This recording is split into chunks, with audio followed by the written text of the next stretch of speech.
You're listening to the Be Better Off Show by Kelly Partners. Welcome to the Be Better Off Show, where we get amazing Australians who can help us with information to make us healthier, wealthier, wiser. And this morning we've got Nathan Chen, the founder of Foundr. Good morning, Nathan. Hey, Brett. How you doing, mate? Good morning to you from Sydney. I'm doing great. You're in Melbourne. I'm in Sydney. The borders last night, to give everyone some historical context, Dan Andrews has finally decided that we don't need to build a wall, and he'll pull his wall down and he'll let the Mexicans, that's us, in New South Wales, back into Victoria. So that's good news. Oh, awesome. Yeah, we'll have to catch up. We'll have to, get you on the Foundr podcast in person. We'll have to get down there and say good day, which would be nice. It'd be nice to be able to travel around our country again freely. And hopefully we're at the back end of this drama. Now, I have a rule. I try to get through the whole podcast without talking about the coronavirus. So I'll try and follow that rule. But let's start at the beginning. Beginning's a good place to start. Where'd you grow up? Family members? And what sort of did you do post-school? And sort of how did you end up doing what you're doing? Yeah, so I grew up in the outer suburbs of Melbourne in a small suburb called Greensborough. I went to a public high school. Didn't get the best university score. My enter score was around 62. I remember when I got my results, me and my parents, we were scrambling because we're like, what are you going to do? You're not going to really get into much. And my dad pulled out all the different, courses or universities that I could go to. And he found this one that sounded like a good fit for me, which was one that mixed like business and IT. It was called Business Information Systems. So my dad he used to teach computing at a TAFE college, and my mum was a nurse. So, average household income, great family. I have so much respect for my parents. So then, I went to university, did that degree, failed like 6 subjects, just absolutely shocking. And then, I did a gap year. Like I took some time off, and then I come back and I didn't fail a subject again. I finished that degree, and part of finishing it, I had to do a sandwich year where you have to like do an internship at an accounting firm, actually. Okay. Small accounting firm, and I was doing IT consulting or IT support for small clients, actually other accounting firms providing IT services. And that's really where I cut my teeth, Brett. Like I learned a lot. It was a shocking job. My first ever professional firm. I learned what not to do when it comes to, culture. But I learned a lot, really hard boss, pushed me super hard. I think it was getting paid about 30 grand a year. It was woeful. And I went and did this big Europe trip. So with one of my best friends at the time, who's now passed away, he and I really wanted to go to Europe. And so before I even got that accounting job, I said, guys, I got this big Europe trip planned. So after I finished, and I think I was like 23, I went around Europe and for a couple of months, and it was incredible. And I knew that I didn't want to come back. Like I had this realization that's like, this is not what I was born to do. Like I'm dreading going back. So what I did was I changed jobs. I spoke to this amazing lady. She helped me rebuild my resume. And I went back, did a master's of marketing. And she said, go and try and get a job in IT support at a big company so you can transition into marketing. So that's when I started working at Intrepid Travel, incredible company. Still, friends with one of the co-founders today. He's been an amazing mentor. And I ended up there and then was there for a couple of years, then started Foundr, and the rest is history. So when you were at Intrepid, were you in IT and then moved over to marketing, or what was I couldn't get into marketing. No one would give me a job. I went for 3 different jobs at Intrepid. Even when I started Foundr, I was taking the magazine showing like the head of marketing at Intrepid, and they wouldn't give me a crack.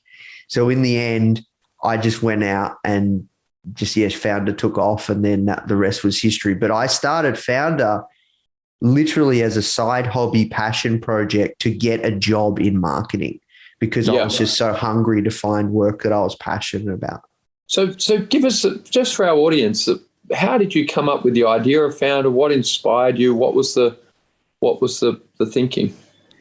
Yeah, so honestly, at the time, I was going to start a horse racing magazine because one of my best mates that I was living with, my housemate at the time as well, he's now a well-known horse racing journalist. He's on racing.com every day. And I got into online marketing. So I started doing, learning about how to do affiliate marketing, online marketing.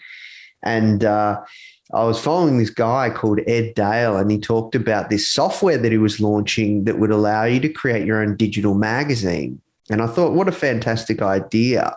And this is 8 years ago, right? So at the time, iPads were bigger than they were, the phone, digital magazines, I thought it was a really cool idea. And then so I was going to start a horse racing magazine, but my friend Ben, he got a job. We're going to do it together. And he got a job.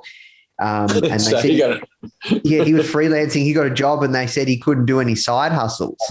So then I was like, oh, well, I'll just do it myself. And I thought, I'm really interested in business and entrepreneurship. I love listening to podcasts. I know a lot of people want to know about entrepreneurship. Why don't I just create this magazine for fun? Didn't think it would go anywhere. Try and get a job, use this, because when I couldn't get a marketing job anywhere. And I remember speaking to this one guy and I said, why won't you hire me? He said, I'd love, because you don't have any experience. And I said, well, what would I do? And he said, I think a great idea would for you to be creating something to show your marketing skills or to show how hungry you are. Yeah. So I created this magazine, was just interested about entrepreneurship and business.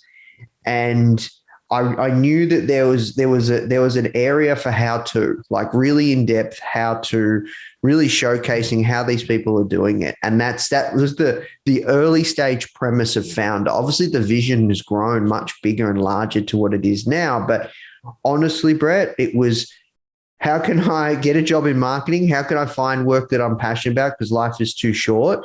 And that's how it started. So there's a great combination of things there. If somebody's paying you $30,000 a year, it's an easy time to replace that money. You don't need to do too well to do well, which is helpful. But also, learning from people that know what they're doing and going in depth to try and work out what it is that they've done, I think is an intelligent way of going about things. What was the initial, as you put this together and you go and you show people who you want to actually get a job from, your magazine and what you're doing, what was the reaction and how does that look now in hindsight? Well, look, people were impressed. They were like, oh, this is really cool. I went for a couple of job interviews. I went for a job interview at Aesop, the skincare kind of stuff. And they were impressed. They thought, yeah, this is really impressive. I remember I went for multiple jobs internally at Intrepid and they were impressed. But for whatever reason, maybe they thought then because I had the magazine, I wasn't going to last. I know some companies don't like individuals that are doing a side hustle, perhaps. They're not focused, right? Maybe that was my deterrent then. But yeah, look, in retrospect, everyone was doing me a favor, Brett, because I really just fell in love with this thing. And I realized then and there that this is what I was born to do. I was born to build businesses, and it's just been so much fun since. So you have that experience, you try and get the job. When do you realize, okay, this is a business, and what did you conceive? Was it just publish the magazine, or maybe share with our listeners what Foundr does today, what it did then? What's been that journey in terms of business model? Yeah, so started off as just a digital magazine on the App Store and Google Play Store. First day we launched, March 5th, 2013, made $5.50 and had 2 subscribers. By the time it got a couple months in, we're making a few $100 a month. And most people would give up then and there. You have 100 subscribers, done. I'm done. Only a few $100. But for me, I just kept publishing the magazine every month because I'm the kind of person, if someone's paying for something, I don't want to let them down, and they're paying for a monthly subscription. So I just kept putting it out, and it took me about a year to build up to replace my income. And my income at the time when I went to Intrepid was about 50 grand. Yeah. And it took me, to replace my income and have some savings money in the bank. I had a 6-month egg nest to go full time, and if whatever happens, happens. And so I left Intrepid late 2014, and the magazine was still being published up until late 2014. And then I started to really build out the media property of the company. So the business model today is we're kind of a 2-part business. We have our media property, where we produce a lot of free content. Like 99.9% of our content is free across audio, video, and written. And we pump out heaps of content, all sorts of things. And we're really trying to democratize entrepreneurial education. Then we're trying to take things further, where we're building a next level online course platform or school. So we're trying to build a leading online business school where the people that are actually that we're interviewing, the caliber of people, we're getting to teach all sorts of things that they know. And we want to build one of the largest online business schools in the world. So that's kind of where we are now. So really our whole mission and what we're trying to do with the brand is to really share these experiences, these hard lessons learned through some of the greatest entrepreneurs of our generation, and publish them through our platform. And that could be in the form of audio, video, written online course. So that is kind of where the brand is at today. And how many subscribers? So for our listeners, how many subscribers, how many courses, what's the, how do you think about and measure the impact today? Yeah. So look, we have millions of people consuming our content every single week. The magazine, we're actually going to shift the model with the magazine, because what has happened is, as time has went on in terms of growing the business itself, a big part of the business is the online education platform. So the magazine, more than anything, is just a really great brand builder and storyteller. And we haven't focused on growing the magazine like we should. So we're actually going to shift the model a bit. We're most likely going to make it free, and then all of our content. The digital magazine. Yep. Digital magazine, we're going to make it free. And so millions of people consuming our content every single week across all the different platforms. And then in regards to courses, we have around 25 in our platform. Great. And what have you found is the best or most, the couple of courses that people are most interested in?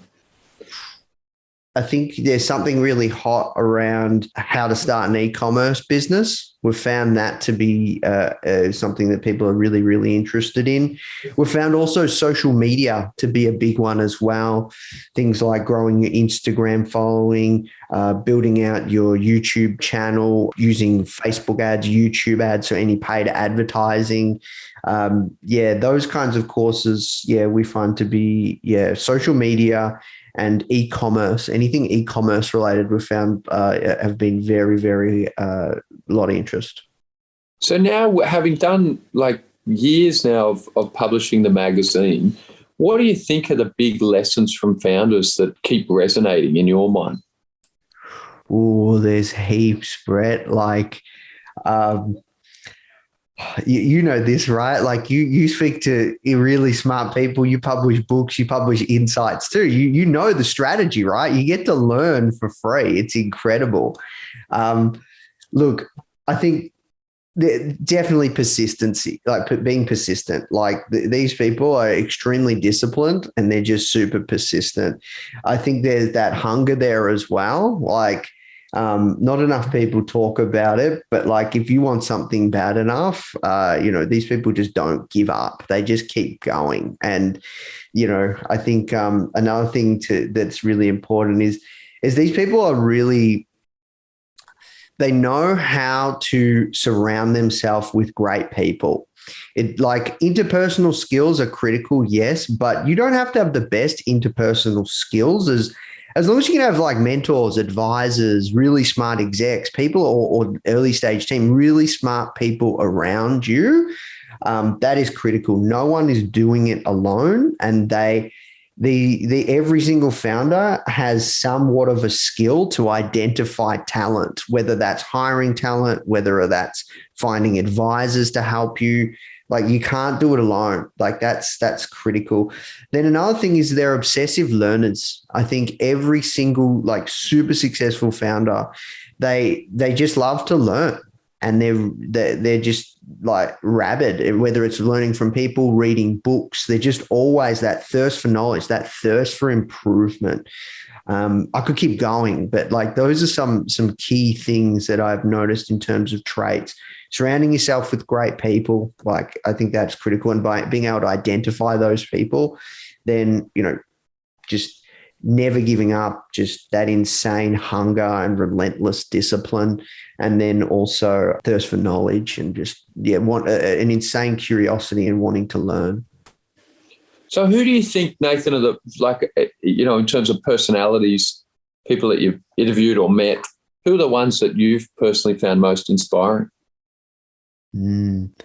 Is hard because I've done so many, Brett. Like, we're up to like almost episode 400 or something with the Founder podcast, right? And it becomes like, this might sound crazy, but it becomes a huge blur for me. Yeah. But who stands out? Like in that blur, I guess that's a good context. Like in the blur of because there's I think Tim Ferriss's first book, 4 Hour Workweek, he talks about, going on a low information diet, cutting back the amount of input because people, I've seen numerous times, just get into this state of overwhelm. But so in that 400 podcast, are there people that are unforgettable that just stand out because they break through the blur? Yeah, look, there are tons. Let me think. I always find this one tricky, to be honest. Yeah, I get asked. Like, I've interviewed hundreds of people, and people go, "Oh, so who's the one person?" I'm like, "Well, they're all interesting for their own reasons." But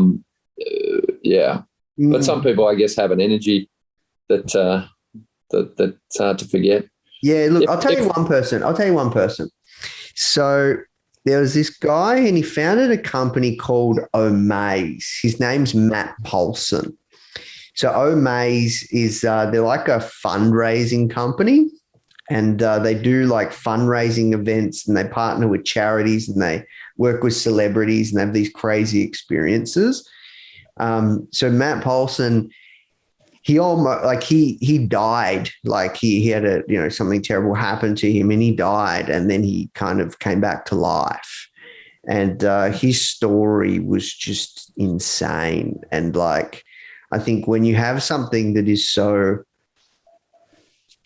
life-changing happen to you, it really puts things into perspective. And I really kind of love the way that he's thinking about growing his business. And he just has an incredible story. That one was amazing. I really, really, really enjoyed that. That's great. I'll look that up. That's very, very cool. So what's the future, with the things that you've learned and the vision that you've got for the business? How would you know if you've sort of lived out your mission, fulfilled what you're trying to achieve? Well, for us, we need to, first of all, build a larger brand that's helping more people, like tens of millions of people every single week with our content, consuming our content, engaging our content. We want to have millions of students, not tens of thousands of students in our online course platform. And I think, the brand has the way that I see it is the brand has so much to be done. Where I'm only kind of scratching the surface. I'm just starting to really build out like a proven, experienced exec team, which we talked about. So they're all starting end of this year. So there's just, there's a lot to be done. But I think, building a platform that is well known in the marketplace. I don't think we're there yet. I think we're just kind of scratching the surface. Really kind of building a product and platform that helps a lot of people at scale. And we're just not there yet. But that's how I know. When we can really say that we're a leader in this space, like a true leader, we are not there yet. So who do you see in your space as leading?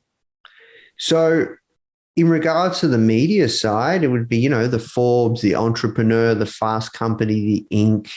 And they have hundreds of staff. We have a small team of 50 plus. And then in the online course platform space, I think Masterclass are doing an incredible job, but they're not focused. They're not like focused. We're niche. We're just focused on the one online business school. There isn't a brand out there that has that same. Well, there are a couple, but they're not going where we're going. That has that same vision to us building the largest online school. The only one I would think of right now would be like HBR, Harvard Business Review. They've moved all their stuff online, right? And they have hundreds of thousands of students enrolling in their MBA every year. But you look at Udemy, you look at Skillshare. These are well-known large online course platforms. We're just not there yet. We need hundreds of courses in our platform. Yeah. So the gap between where you are and where you're going to be, is it people? Is it time? Is it both? How long do you think it takes, in your mind to get to, the next step? Because obviously, I never think the journey's finished, right? So. Yeah. So look, I've been building Foundr for about 7 years now. I would say that it's going to take me at least another 3 to 5. So probably by that stage, we'll get close to 10 to 12 years to be able to realize that vision. So it's people and time. Also, we are fully bootstrapped. We haven't raised any outside capital. Maybe over time, my beliefs there might change to accelerate that vision. I definitely believe that we could certainly accelerate it if we raise capital. That's something that, I don't know, I have a bit of an aversion to, if I'm being 100% honest with you. But there might be a really good pathway there, perhaps. So, for us though, that's that. I think it's time, people, and whether we grow sustainably and controllably, or we raise a ton of money and try and put some gasoline on the fire. That's kind of a difference with the time piece as well. Yeah, totally. The thing that you find most challenging today versus when you started, and has the business got easier to run? I think the thing that I find most challenging right now is I was very, very good at building an incredible culture and taking people on the journey. So up until this year, no one left. I had never had any turnover, but the Great Resignation has been tough, and the complexity of the business has elevated significantly over the past 12, 24 months. And so, that I think it's people, and I'm solving that. I've had quite a few people leave Foundr that have gone on to, their new chapters, and they've been incredible to help us get this far. But I think, the biggest challenge this year has been people and just finding, just experienced leaders. Now we've got experience. We're bringing in really experienced leadership to help us go to that next level. And then the other piece of the puzzle would be, I guess, another challenge would be acquisition. We are very, very good at paid acquisition. That's been harder this year because of all the changes with, Facebook ads, privacy, all those kinds of things. So, that's been a challenge. But instead of just selling a la carte with our courses, and of course the magazine's a subscription, so we have a small base of recurring, we're going to introduce an all-access pass to start to build out the subscription and membership offering. So, that will come early next year, which I think is going to be a pretty big game changer.